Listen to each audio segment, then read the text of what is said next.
Tunay na mahirap mahulog sa isang kaibigan.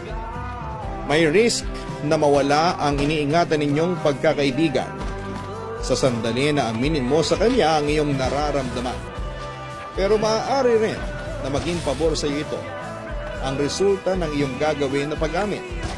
Ngunit hindi mo malalaman ang resulta kung hindi ka magte-take ng risk. Habang buhay kang mabubuhay sa napakaraming what if. Isang katapangan ng umamin ka sa taong mahal mo. Ngunit isa ring katapangan ng pagtanggap sa iyong pagkatalo.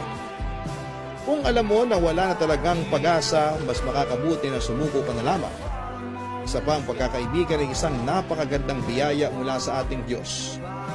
Bihira na ngayon ang makatagpo ng isang tunay na kaibigan.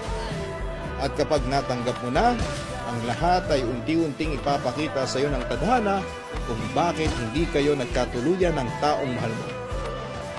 Makikita mo ang dahilan pagdating ng tamang